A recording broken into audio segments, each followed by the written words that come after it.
Assalamualaikum warahmatullahi wabarakatuh. Selamat berjumpa kembali. Pada video pembelajaran kali ini kita akan membahas salah satu software yang sering digunakan pada proyek sistem informasi geografis.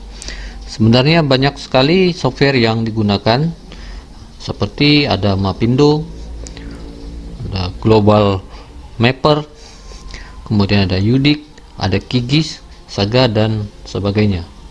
Namun pada video kali ini kita akan membahas tentang software ArcGIS.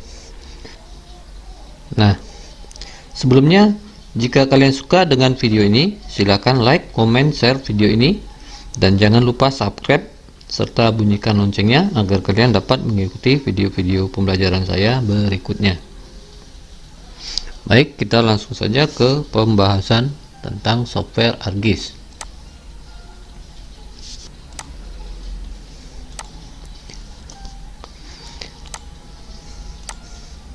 ArcGIS adalah perangkat lunak yang dikeluarkan oleh Environmental System Research Institute atau ESRI, sebuah perusahaan yang telah lama berkecimpung di dalam bidang geospasial, di mana ArcGIS merupakan sebuah platform yang terdiri dari beberapa software, diantaranya Desktop GIS, Server GIS, Online GIS, ESRI Data, dan Mobile GIS.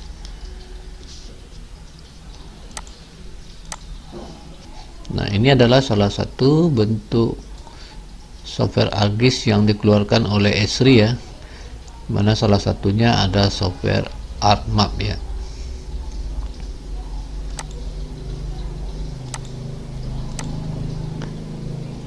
ArcGIS Desktop ya merupakan kumpulan software atau suite yang terdiri dari beberapa software tersendiri, yaitu yang pertama ada ArcMap. ArcMap adalah software paling utama di dalam ArcGIS Desktop karena hampir semua tahapan GIS seperti input, analisis, dan output data spasial dapat dilakukan pada ArcMap, sama halnya dengan menggunakan software pemetaan lain seperti ArcView, QGIS, AutoCAD, Landscape, dan sebagainya. Meskipun demikian, banyak tugas-tugas GIS yang tidak dapat dilakukan menggunakan ArcMap, sehingga kita masih perlu untuk mempelajari dan menggunakan software ArcGIS Desktop lain selain ArcMap. Kemudian ada ArcCatalog. ArcCatalog adalah tool yang digunakan untuk menjelajah atau browsing, mengatur, membagi atau distribution, mendokumentasikan data spasial maupun metadata, dan menyimpan data-data dalam sistem informasi geografis. ArcCatalog dapat dianalogikan sebagai file explorer pada OS Windows. Namun karena tugasnya spesifik untuk menangani data spasial, maka fungsi pengelolaan file yang dimiliki oleh ArcCatalog lebih khusus dan spesifik. ArcCatalog tidak saja digunakan untuk mengelola data spasial, tetapi juga untuk menganalisis data. Dalam aplikasinya, ArcCatalog biasanya disandingkan dengan ArcMap. Biasanya ArcCatalog digunakan untuk menambahkan data ke dalam ArcMap dengan cara drag and drop dari ArcCatalog. Kemudian ada ArcScan yang berfungsi untuk visualisasi 3D ya, 3 dimensi, yaitu menyajikan tampilan yang perspektif, bernavigasi, dan berinteraksi dengan data fitur 3D dan raster. Software ini biasa digunakan untuk cakupan lokal atau tidak terlalu luas ya. Misalnya untuk visualisasi sebuah kota kecil, kawasan hutan, bendungan, dan sebagainya. Berikutnya ada ArcGlobe. Adalah bagian dari ArcGIS Desktop yang ditujukan untuk eksplorasi data spasial secara virtual dengan ukuran dan cakupan data yang besar. Jika ArcScan menampilkan data spasial secara lokal, maka ArcGlobe menampilkan data spasial dalam perspektif global.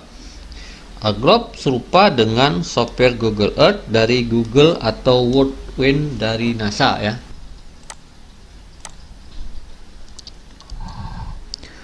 Berikutnya Art Reader. Art Reader biasa digunakan jika pengguna ingin membagi project ArtMap dengan pihak lain. Maksudnya di sini adalah pihak penerima project tidak perlu install ArtMap untuk dapat membuka dan melakukan eksplorasi project tersebut. Jadi cukup dengan menggunakan Art Reader yang gratis, pengguna dapat melihat project ArtMap yang telah dibuat. Art Reader memiliki fungsi untuk mengatur bagaimana data yang dibagikan dalam project dapat diakses. Data spesial yang dipaketkan dan disalin dapat dikunci sehingga pengguna tidak memiliki akses penuh terhadap data tersebut. Nah, ini adalah bentuk dari aplikasi dari Art Reader. Kemudian kita masuk ke User Interface ArtMap. ArtMap adalah aplikasi utama untuk kebanyakan proses GIS dan pemetaan dengan komputer, di mana ArtMap memiliki kemampuan utama untuk visualisasi, membangun database spasial yang baru, memilih query, editing, menciptakan desain-desain peta, analisis, dan pembuatan tampilan akhir dalam laporan-laporan kegiatan. Beberapa hal yang dapat dilakukan oleh ArtMap diantaranya yaitu penjelajahan data atau exploring, analysis atau analyzing, presenting result, customizing data, dan programming. Nah, ini adalah bagian-bagian penting di software ArtMap. Mana kalau yang poin 1 di sini adalah merupakan menu ya, yang terdiri dari sekumpulan perintah berbasis teks atau kata untuk melakukan tugas-tugas tertentu pada ArtMap ya. Yang nomor 1 ini ya. Sedangkan yang nomor 2 adalah table of content, di mana table of content ini menampilkan daftar semua layer yang digunakan pada project ArtMap yang akan kita kerjakan. Kemudian yang ketiga adalah data frame, yaitu suatu project ArtMap yang memiliki beberapa data frame. Untuk pemetaan umumnya diperlukan 2 data frame, yaitu satu frame untuk peta utama dan satu frame untuk peta situasi. Mana peta utamanya di sini adalah Indonesia, sementara situasinya di sini bisa kota, garis khatulistiwa. Kemudian yang keempat layer data ya. Di mana layer data di sini maksudnya adalah isi dari data frame tadi. Kemudian yang kelima ada katalog yang memiliki fungsi mirip dengan Arts Catalog namun dengan kapabilitas lebih terbatas. Jadi kalau di Windows sama halnya dengan Explorer ya. Namun di sini fiturnya digunakan untuk pengelolaan data sistem informasi geografis. Kemudian yang keenam ini adalah map kampas, di mana map kampas ini nantinya akan menampilkan layer atau peta pada project yang sedang kita kerjakan pada ArtMap. Jadi jika satu project memiliki data frame, maka hanya data frame yang aktif saja yang ditampilkan pada layar ArtMap ini ya. Kemudian yang ketujuh adalah koordinat bar ya. Jadi koordinat bar di sini berfungsi untuk menampilkan ya, menampilkan kursor yang ditunjuk pada map kampas ini ya. Jadi fungsinya untuk mengubah atau melihat tampilan dari koordinat ya. Ini adalah koordinat. Yang kedelapan adalah toggle, mana toggle ini berfungsi untuk mengganti data view ke layout view. Kemudian yang kesembilan adalah toolbar, yang merupakan kumpulan tool-tool dalam susunan peta untuk menjalankan fungsi tertentu. Ini adalah toolbar ya.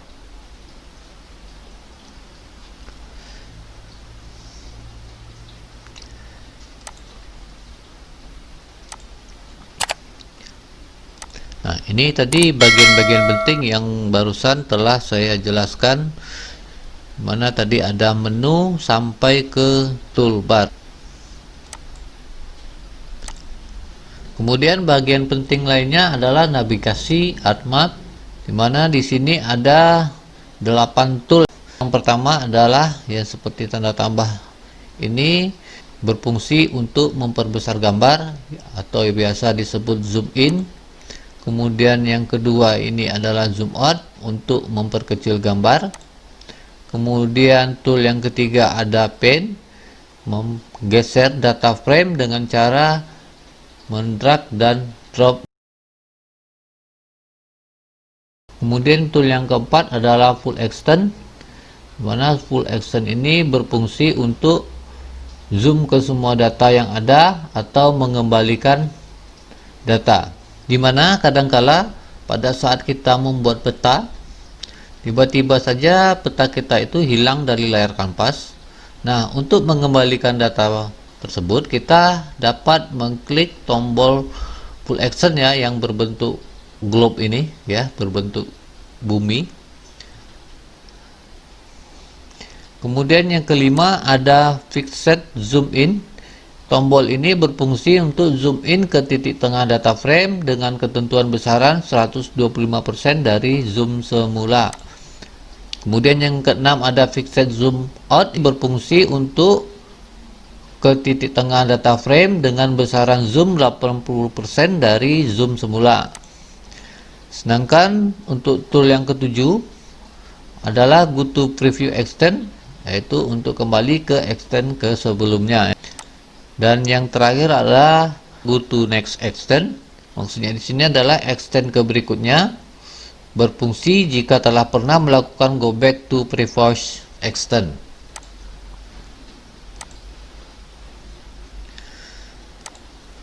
Sekarang kita masuk ke fungsi ArcCatalog, di mana ArcCatalog memiliki fungsi untuk pengelolaan data spasial meliputi input, konversi, dan analisis data secara spesifik atau khusus.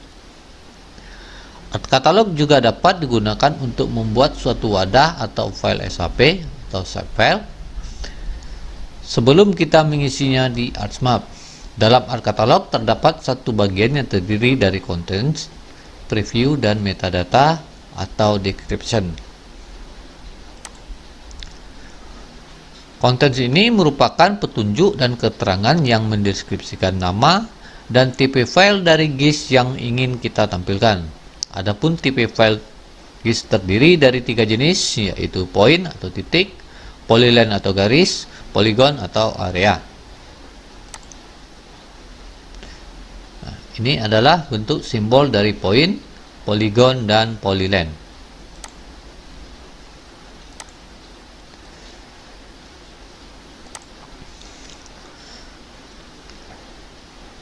Preview merupakan tool yang digunakan untuk melihat tampilan data.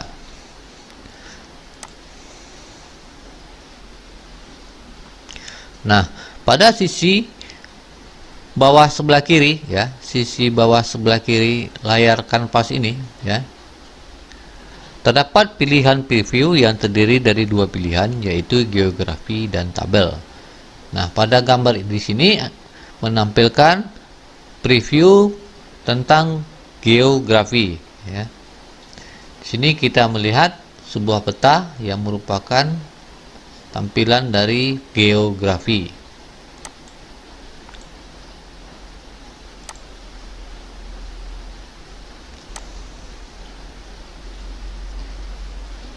Nah, pada bagian preview kita dapat mengetahui informasi atau keterangan kawasan yang terdapat dalam peta. Dengan menggunakan tool identifikasi yang terdapat pada toolbar ArcCatalog, kita dapat mengetahui jenis data, nama daerah, luas wilayah, koordinat, dan lain-lain. Nah, seperti tampak pada gambar, adalah merupakan preview dari sebuah tabel ya, di mana tabel di sini menjelaskan tentang jenis data, ID data, kemudian ada kecamatan, ada luas, ada nama desa.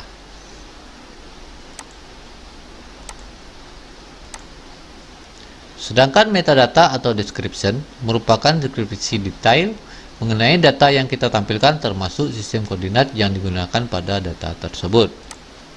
Nah, di sini kita dapat melihat data spasial yang menunjukkan horizontal coordinate system menggunakan project coordinate system WGS 1984 UTM zone 48S. Nah, seperti kita ketahui, untuk zona wilayah di Indonesia menggunakan zona 45 hingga 54. Berarti kita dapat mengetahui bahwa untuk zona ini berada di wilayah Indonesia, tepatnya di Kecamatan Desa Garut. Sedangkan GCS yang digunakan atau Geographic Coordinate System adalah WGS 1984, di mana WGS 1984 ini adalah yang sering digunakan dalam pemetaan di Indonesia. Nah, di sini juga kita dapat melihat bounding koordinat secara horizontal dengan format decimal degrees ya. Kemudian juga kita dapat melihat project or local koordinatnya.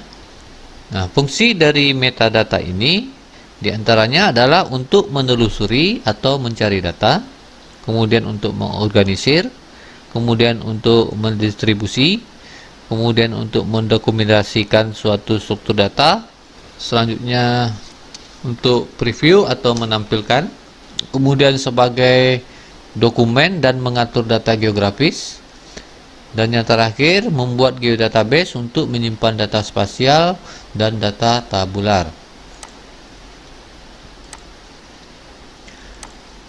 Nah, kelebihan dari ArcCatalog adalah ditujukan khusus untuk explore data spasial, kemudian dilengkapi oleh preview dan metadata untuk identifikasi data, sedangkan display data hanya berdasarkan tema. Kemudian dapat mengeksplor data, tool, dan model, memudahkan copy paste dan delete data spasial, memudahkan rename data karena cukup satu kali rename, dapat menjalankan toolbox ArcGIS sehingga perintah-perintah spasial dapat dijalankan meskipun tanpa melalui ArcMap. Sedangkan format data dalam ArcGIS, dalam sistem informasi geospasial terdapat dua pembagian sumber data, yaitu data atribut dan data spasial, di mana data spasial merupakan data yang menggambarkan permukaan bumi seperti jalan, sungai, pemukiman, dan lain-lain. Dan data spasial ini terbagi menjadi dua bagian, yaitu data raster dan data vektor. Format data raster dalam ArcGIS 10 adalah berupa peta bujur sangkar atau grid yang disebut dengan pixel. Sedangkan ekstensi penyimpanan data raster disimpan dengan format bintang.ecw, bintang.geotiff, bintang.arcs, dan bintang.bil. Sedangkan data vektor yang merupakan data yang diwakili oleh simbol point atau titik, line atau fitur garis, dan poligon atau fitur area. Sedangkan ekstensi penyimpanan data vektor adalah dengan format bintang.shp, bintang.gdb, bintang.mdb, bintang.tab, bintang.mif, bintang.dff, bintang.dwg, bintang.las, bintang.xml, dan bintang.shx. Demikianlah materi pembelajaran sistem informasi geografis tentang software ArcGIS ini. Semoga video ini bermanfaat. Sekali lagi saya sampaikan, jika kalian suka dengan video ini, silakan like, komen, dan share video ini. Dan jangan lupa subscribe dan bunyikan lonceng agar kalian dapat mengikuti video-video pembelajaran saya berikutnya. Akhirul kata, saya ucapkan terima kasih. Assalamualaikum warahmatullahi wabarakatuh.